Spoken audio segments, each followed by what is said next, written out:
Good evening, everyone, and welcome into another episode of the Forge Podcast. My name is Ryan Messer, and this is episode 6 of the Forge Podcast, which is brought to you by Shotgun Sports Alabama of Shotgun Sports Network. Thank you guys for continuously listening and watching, wherever it be, whether it be on YouTube, Facebook, iHeart, Apple, Spotify, or wherever. Thank you guys. Um, Make sure if you like it, share it with your friends and family. Like it, whatever you want to do. But we also want to thank Blue Spring Living Water. They're continuously keeping us hydrated.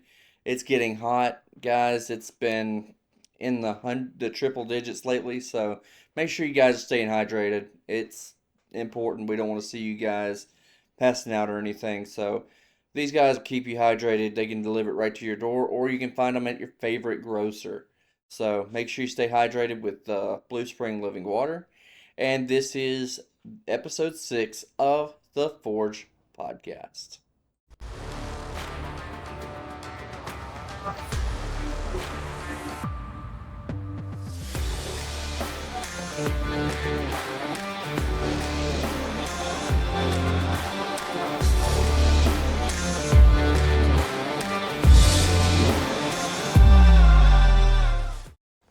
We're going to lead it off again with the Birmingham Barons, who had a few transactions this past week. Such as on Tuesday, we found out that first baseman Tim Elko was lifted up to the Charlotte Knights of the AAA for the Chicago White Sox. Then we also found out the same day that they also activated right fielder Tyler Neslony from the IL. They also wound up placing right-handed pitcher Tristan Stivers on the 7-day IL. Then on Thursday, we found out that Barons wound up releasing Christopher de Guzman. And then on Friday, we also learned that they released Alexander Womack, unfortunately. Uh, he was struggling to play a little bit, but it's one of those guys that you get to know him, you miss the personality being around a little bit, but we all know that this is a business decision, and friends come and go. You got to make the business decision at the end. Then on Saturday, we found out that Taishi Nakawake was assigned to the Barons from High A Winston-Salem. We've got some images of him that we we'll share later on our page. We shared yesterday on the page. But we're struggling trying to with losing all these players, guys. Between Chicago and folks heading up to Charlotte, we're losing a lot of guys. Such as Brooks Baldwin, he's went up. Duke Ellis, that situation kind of it's mind-boggling considering they lifted him all straight to uh, Chicago, and then he played, had a couple rough nights, and then they wound up releasing him. Uh, but I guess that's how it goes. We could really use him right now. He had a good bat. Um, but we had a homestand with the Montgomery Biscuits this past week. It was really rough. On Tuesday, Birmingham wound up striking first with Wilfred Veras singling to bring in Tatum uh, in the first. Montgomery wound up answering in the top of the second with a run of their own. Nothing else got going for the remainder of the regulation, and then the Biscuits wound up winning it in extra innings, 2-1. Um, that was the best game that we played all week. The finals were Biscuits with 2 runs off of 7 hits. There was one error, and they stranded 7. Barons with the 1 run off of 6 hits. There were no errors, and they stranded 11. On Wednesday, this game was all Montgomery as they wound up scoring 3 runs in the second, 4 runs in the fourth, and then 2 more in the ninth. So they wound up a final score of 9-0 shutout by the Biscuits there. Uh, the Biscuits had 9 runs off of 15 hits. There were 2 errors. They stranded 10. Uh, the Barons had the no runs off of 2 hits. Crazy, only 2 hits in a ball game. And they stranded 5. Then on Thursday, the Biscuits struck early once again with a run in the third as well as 3 in the seventh. And the Barons tried to make it up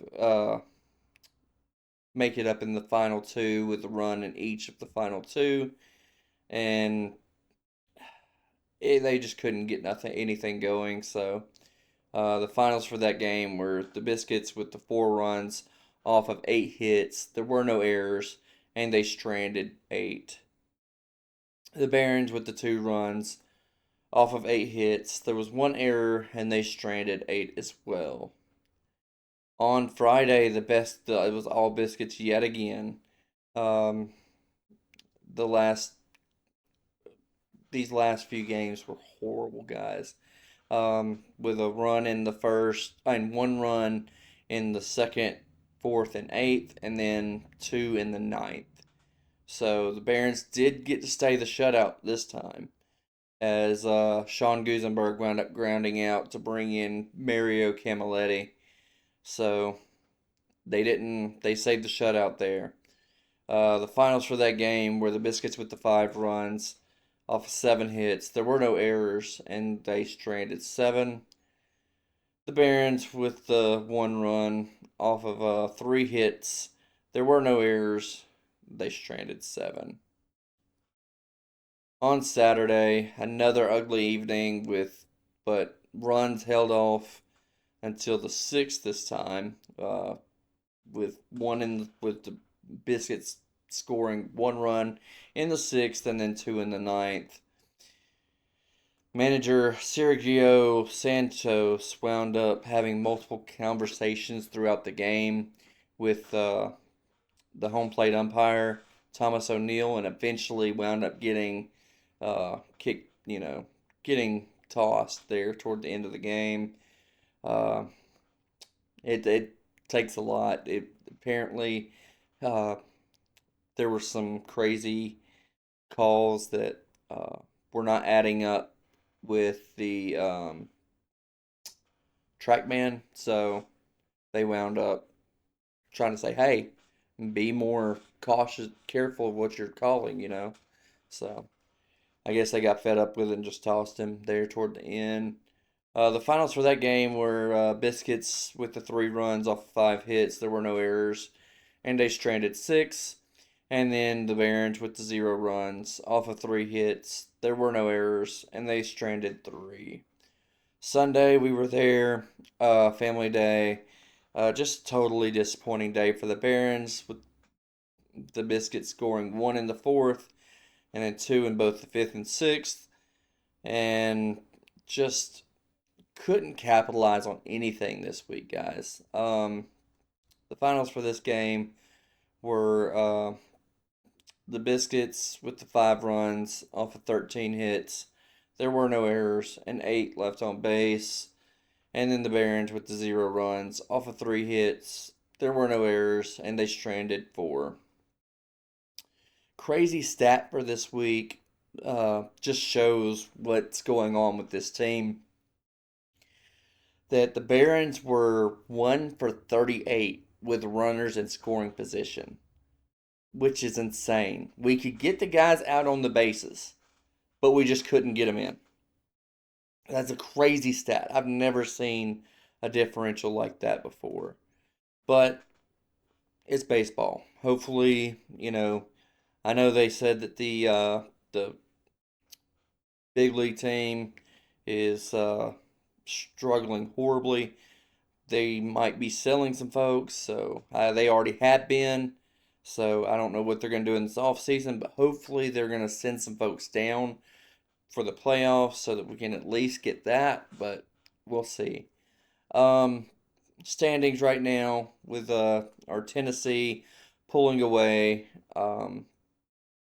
as they are 7 games ahead of Rocket City and then 9 games ahead of Chattanooga, which is in third. And then, of course, Barron's in fourth place right now with this complete sweep of the by the Montgomery Biscuits, with Barron's being 10 games behind. Um, the Barons are taking a trip up to Madison to take on the Trash Pandas this week. Hopefully, we can get some, you know, fuel going on. Hopefully, we can get something positive going on moving forward toward the playoffs. Because I don't want to see, an 0-2 uh, start to the playoffs. I don't want to lose 2 games to nothing. So, um, switching over to the Birmingham Legion. We had a home game this week versus the Hartford Athletic. It was a strong first game Saturday for Birmingham as Enzo Martinez wound up finding the back of the net in the 32nd minute of the first half. And then Pasher wound up taking a corner kick, which Dawson McCartney wound up turning into a score in 37th minute. And then after halftime, everything changed. The Legion wound up struggling to maintain possession there in that second half, and Hartford wound up scoring in the 71st minute, and then they wound up scoring again off of a penalty kick in the 87th minute. But we were so close to winning it. I don't want to give it too hard on these guys. They're playing with a lot more initiative than they were previously, which we've been hurt um, on the front side. So hopefully we can get some folks back like we did. I know Pasher's back. So hopefully we can get some more guys back and we can get some more goals going. As it stands right now, we are 9-8-5 and sitting in fifth place in the Eastern Conference. The guys are heading out west this weekend to take on the Monterey Bay FC. So make sure you guys tune in on My 68 locally if you want to check that out. So, switching over to the Birmingham Stallions. The Stallions wound up having a few guys that were signed in the NFL this past week. Thursday, we found out that tight end Jordan Thomas was heading out to Atlanta with the Falcons. And then Friday, we learned that safety A.J. Thomas was signed by the Patriots. So, then just recently, I haven't had a chance to make any graphics or anything. We just found out that Matt Caskey is leaving for the NFL. We don't know where yet. Still trying to find that out. But as soon as we do, we're going to put a graphic out for that. So make sure you guys stay tuned for that. I don't know if you guys noticed, we've lost a bunch of guys from the offensive line, which I kind of suspected considering we signed a lot of offensive linemen in the college draft. So, um, it is what it is. Hopefully, we can get some of these guys back. We'll see. But hopefully, I don't know, hopefully they stay in the league, showing the success of the UFL. Switching things over to the Birmingham Bulls, we have neglected to give you guys the transactions that have transpired over the past few weeks. Uh, they've started signing some guys. We wanted to wait a little bit and let these guys come on in, and we'll do a bunch of them at a time. On July the 24th, it was announced that last year's points leader and league MVP, Carson Rose, would be returning to the team. And then on Monday, it was announced that defenseman Taylor Brierley would be returning as well. Wednesday, we found out that Bulls wound up uh, forward McGregor Sinclair would be back wearing a Bulls sweater. As well as on Thursday, we found out that Kiata uh, Kazarev was re signed for the upcoming season. Yesterday, defenseman Kyler Matthews was announced to be returning. And we're just stoked to see all these guys signed. We're going to start putting out a post as soon as we find out they're getting signed.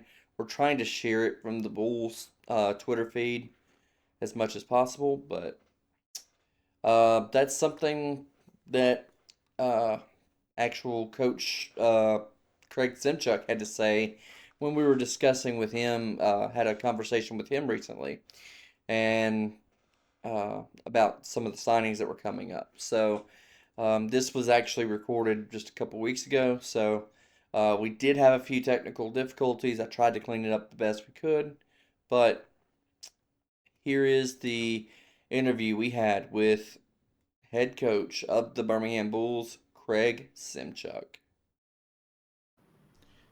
Good evening, Coach. I appreciate you coming on. A lot of people have been talking on the social handles and all of that about how they've got the hockey fever and they can't wait for the season to get started. So I'm glad to have you on here. Oh, I appreciate it. Thanks for having me. So, starting off a little bit about yourself, growing up in Winnipeg, right? Yeah, Was hockey always your first choice when it came to sports? it's funny. It's one of those things. The Canadians say almost born with skates on because at such a young age, um, it's one of those. It's a culture thing there. So everyone kind of is involved in hockey in some way when you're growing up, and being from Winnipeg with the cold weather and the winters. There's so many opportunities on outdoor rinks or frozen ponds or just street hockey. So I was kind of uh, born into it. And I had an older brother who played, so always looked up to him. So I wanted to follow in his footsteps. Awesome. So, growing up, did you ever have any other sports that you followed? You know, um, early on, it was a little bit of t-ball. Wasn't my cup of tea. Was big into golf, and I still am. I love golf. I try to golf almost every day. So roller hockey, um, and then in soccer. That soccer didn't last too long either. Too much running around. So not enough contact. Right, right. Um, so outside of course the Bulls, do you have an NHL team you follow? Not really. I was big with I followed the Winnipeg Jets for a while, and they kind of let me down a few times. So I was rooting for Florida Panthers. I really do like their coach and his philosophies and approach to how he runs things, day to day ops and everything. So kind of like I say, I might be a bandwagon fan now, but the Florida Panthers are kind of my team. It's like they just lost just about everybody that they had on that roster too. So Yeah. it's crazy. You were talking about the Jets. We actually have a podcast on our network that covers the Jets and the Blue Bombers. So No way. That's awesome. We used to um, have season tickets to the Blue Bombers, so my dad or my grandma would go, and I'd tag along for. That was early in my childhood, so for the first 10, 15 years, I'd go to almost every Bomber game. yeah, we actually have three CFL centric podcasts. So That's awesome. it's awesome. So you were actually the not only the head coach now, but when the Bulls first started, got the reboot.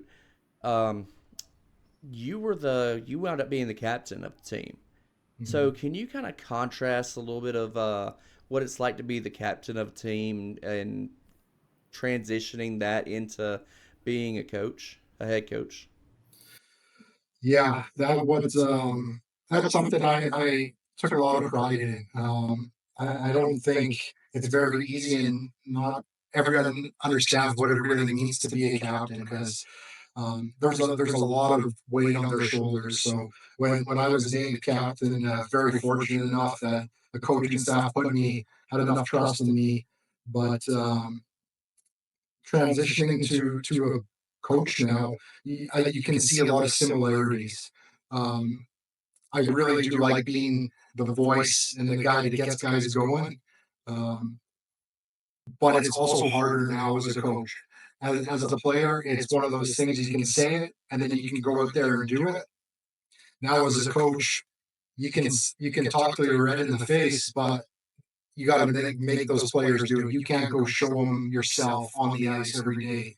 So that's kind of been a little bit of the contrast from playing to coaching, but I love it. I absolutely love it, and hope to continue in this role. Awesome. You said you had the coaches had a lot of faith in you. Um, your former head coach was actually also a former Birmingham Bull when they were in the ECHL. Coach Jamie Hicks. Did y'all have a pretty close relationship? It definitely grew.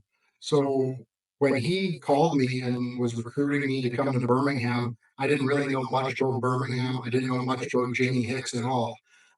Kind of did some homework and talked to a few people and heard nothing but good things. So throughout the years, the 2 years that I played for him, really grew a relationship. Really respect the man. Great hockey mind, and obviously great player.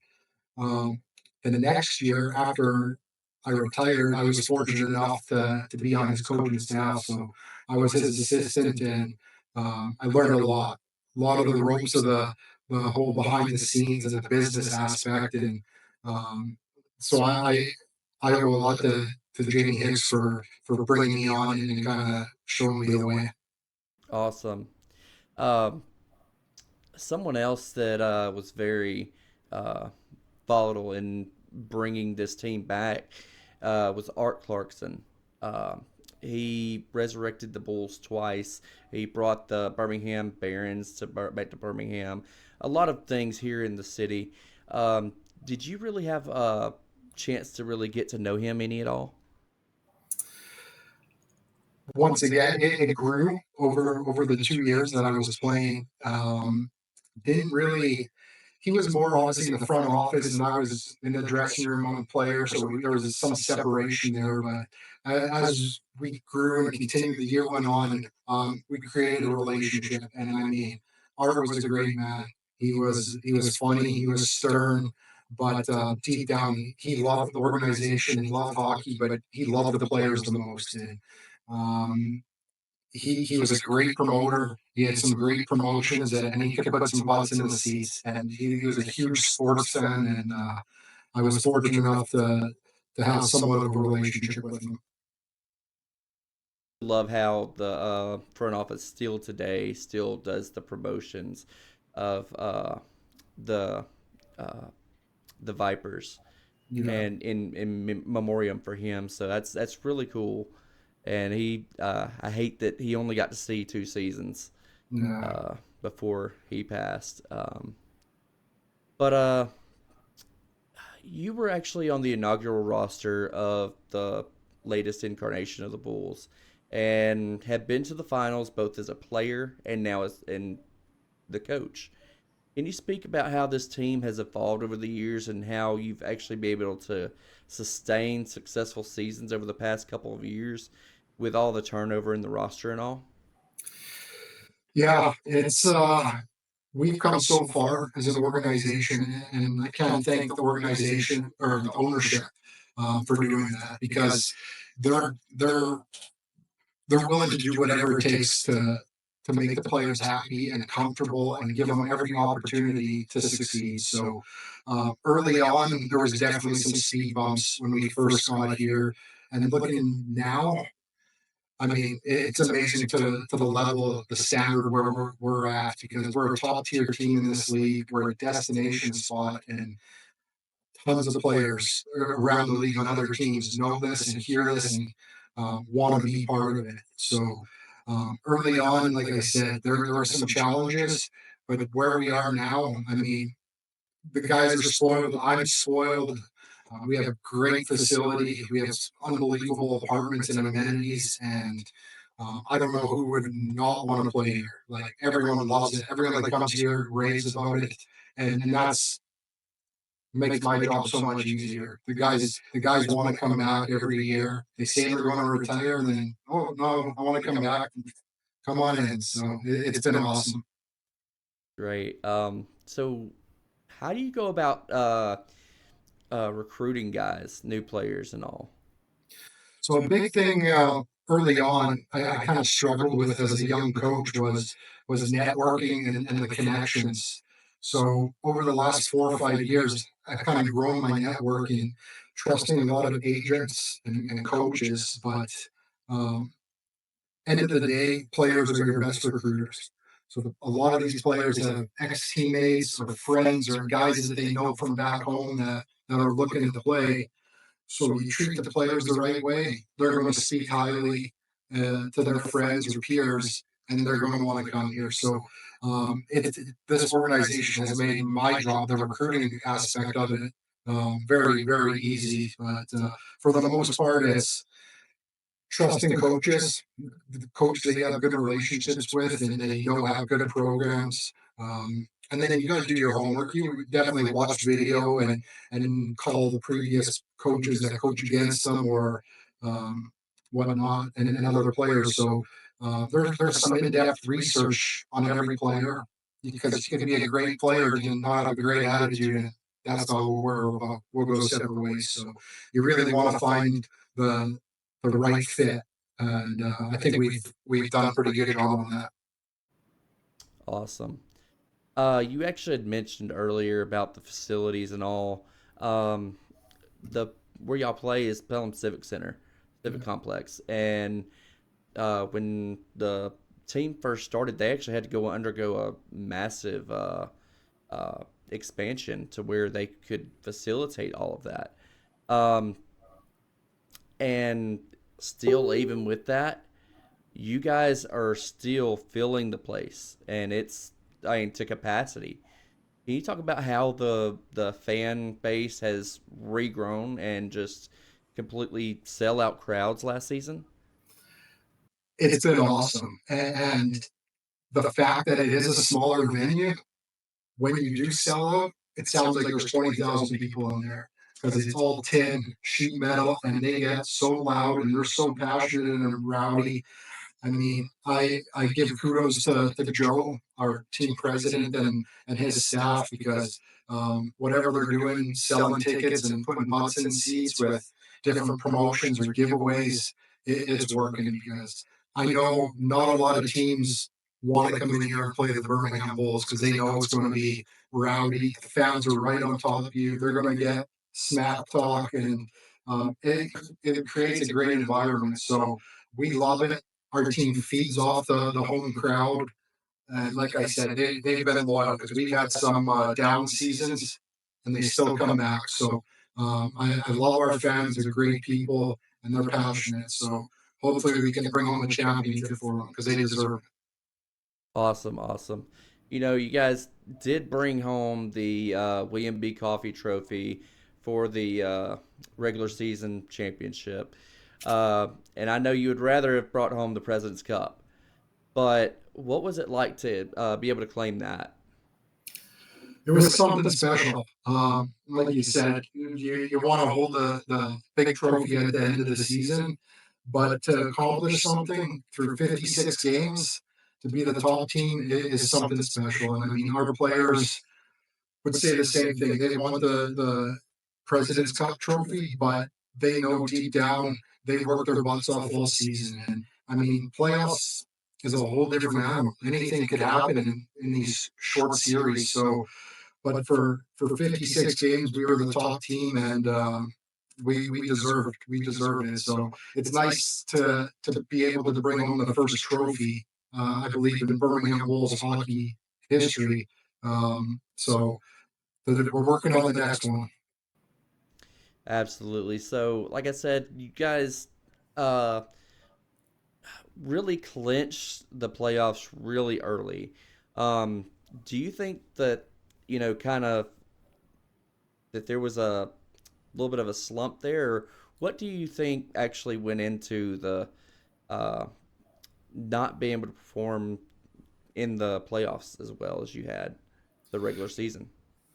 Um, yeah, I don't know if I'd say because we were trying to amp the guys up, and you see some teams, it's always about getting hot at the right time. So we want to be playing our best hockey right down the stretch of the regular season, and I thought we were playing pretty well. Um, I think looking back, a few things were masked. I think winning games doesn't necessarily mean that you're playing well. I think we had good goaltending. We had some top scores that kind of overshadowed everything. So, but um, playoffs, like I said, it's a different animal. I tip my hat to Evansville. I know their coach very well, and I think they wanted us. They felt they had a good matchup. They were bigger and more physical. We probably had more skill. And as many hockey fans know, playoffs is a physical, it's a short series with a lot of travel, and it's physical. It's a grind. It's quick turnovers. So I think we ran into a hot goalie, and we just couldn't find in the back of the net. I mean, two games were in overtime, and those bounces could go either way. So it's unfortunate. It still stings to this day, but it's one of those things you learn from it and move on. So Yeah. Um, so how's the off season been like? What's that been? How's it been treating you? it's been awesome. I mean, definitely the season is a grind, right? 6, 7 months every day you're doing something. So it took some time to just decompress, reassess how the season went, pros and cons, and kind of got back at it. So early on, we had to put our protective list in, kind of guys that we knew who we wanted back, and started signing some of those guys. So went on a lot of golfing trips. I've been all over. I was in Vegas for the NHL draft, and like I told you, I just got home from Canada, so I had a nice 2 week visit with my family and friends. So the summer's been amazing so far. Yeah, I know. I bet you'd rather be up there during the hot months than down here in this heat. Uh, can you talk about was this when you came down here to Birmingham to play for the Bulls? Was this the first time you've ever spent an extended amount of time in the South? No, I was in Columbus, Georgia prior to Birmingham. So I played in Columbus in the SPHL for 3 seasons.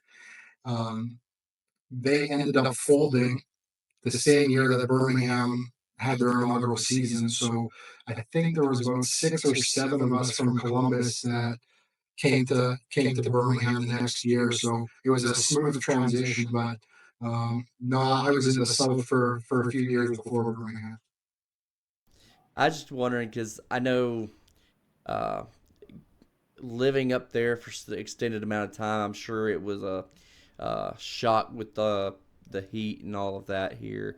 My sister actually lived up in Minnesota for an extended amount of time. She's a big Bulls fan. She's the one that got me hooked on the Bulls, but back in the '90s.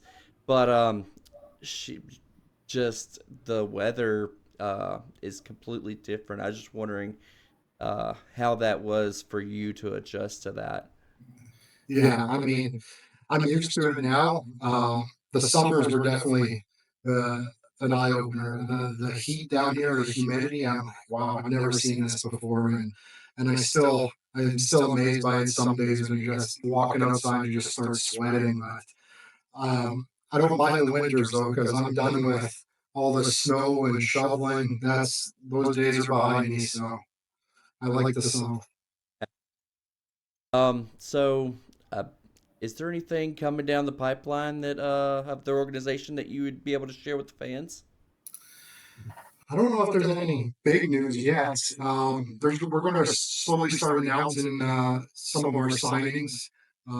Fortunate enough that we have a lot of guys that want to return, so there'd be a lot of familiar faces coming back to start the season with us, and some top players. I mean, like I said, we had some guys that had career seasons, we had MVPs, top goalies, rookie of the years. So we're going to hopefully get them all back and make another run at it. Well, like I said, I appreciate you coming on. I know the fans are excited to hear from you, so thanks again. No, of course, anytime. I loved it. Appreciate it. Talk to you soon. Yeah, sounds good. We're so stoked for this upcoming season. Just talking to him, and it just got me in the Bulls fever. At that time, I didn't have this beautiful Bulls flag, so I wish I had to show him and just have that in the background. It would have been perfect. But we apologize for the mild technical issues with the sound there. But we're stoked. The ice is ready. We're stoked to see these guys get out on the ice and get to practicing, get to camp. So as soon as we find anything out, we're going to try to make it to camp if possible. So um, we're stoked for it, guys. We're also stoked for the upcoming Birmingham Squadron season upcoming. So I think they're going to have big things in store as well.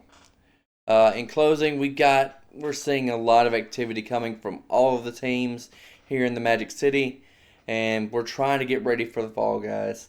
Like I said, with the squadron and with the Bulls coming up, and potential playoffs for the Legion on top of the Barons playoffs. So hopefully we can get some good playoff runs from those two guys and a good start to the season for the other two teams. So um, just make sure you guys are following us for all the latest details for all things Birmingham sports. And as for me, good night. I'll see you next week.